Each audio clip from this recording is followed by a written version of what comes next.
তো আমাকে কেউ কেউ মোটামুটি থ্রেটও দিছে যে প্রলয় ভাই আপনি যদি ভিডিও কন্টেন্টে না আসেন you will be irrelevant to the market. Hook studio না হলে আসলে টপ 1% পডকাস্ট হতো না। আমি সাজ্জাদ ভাইয়ের সাথে পডকাস্ট শুট করছি, আমি এমন ভাই কোয়েশ্চেন ওনারা করছি যেগুলো ভাই বাংলাদেশে কেউ ওনার করেন। $1 বিলিয়ন কোম্পানির মালিক হবে মাত্র একজন, কারণ ও এআই দিয়ে একজনেই 1000 জনের কাজ করতে পারবে। আমি আপনাকে এখনই 10টা আইডিয়া দিতে পারবো, ইউনিক আইডিয়া, যেটা বাংলাদেশে কেউ একটা কন্টেন্টও বানায় নাই। আমাকে আমার সাথে বলছিল প্রলয় ভাই আমরা আর কাউকে এত টাকা দেই নাই, আপনি যত টাকা চার্জ করছেন।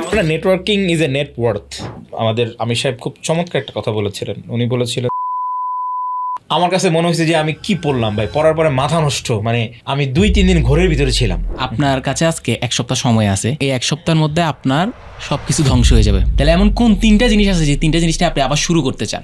বাংলাদেশের মার্কেটিংটা আসলে ট্রেড ফোকাসড মার্কেটিং, মানে মার্কেটিং এর খেলা এখানে খুব একটা নাই। তোমার খেলা হচ্ছে মুদি দোকানদারদের সাথে। আপনি যদি একটা $1 মিলিয়ন ব্র্যান্ড বিল্ড করতে চান, সেটা কোন প্রোডাক্টের উপরে হবে এবং কিভাবে শুরু করবেন আপনি? চিটাগাংয়ের রাস্তায় যে স্পোর্টস কার চলে, ঢাকার মানুষ চোখেও দেখে না এগুলো। বাংলাদেশের কোনো সিটি যদি ঢাকার সাথে কম্পিট করতে পারে বা ঢাকাকে টেক্কার দিতে পারে, সেটা হচ্ছে চিটাগাং। ভাই চট্টগ্রামে এই মুহূর্তে কি কি বিজনেস দেখতেছেন যেগুলো করলে আপনার মনে হয় ভালো? আমাদের এত চাহিদা আছে সারা বাংলাদেশে, কিন্তু এর কোনো ব্র্যান্ড নাই। মানে যত নেটওয়ার্ক বলেন, এখনো পর্যন্ত আমি যতটুকু পর্যন্ত আসি, আম্মু ছাড়া মানে আমি জীবনে এতটুকু পর্যন্ত আসতে পারতাম না। যদি নিজের যোগ্যতাই এটার জন্য যথেষ্ট ছিল, তাহলে তারা কেন আসতে পারে না, আমি কেন আসতে পারছি? আমার নিশ্চয়ই এমন কিছু আছে যেটা তাদের নাই। ভাই তুমি যত যাই কিছু করো, ওরা তোমার সবকিছুর মধ্যে একটা প্রবলেম খুঁজে বের করবে।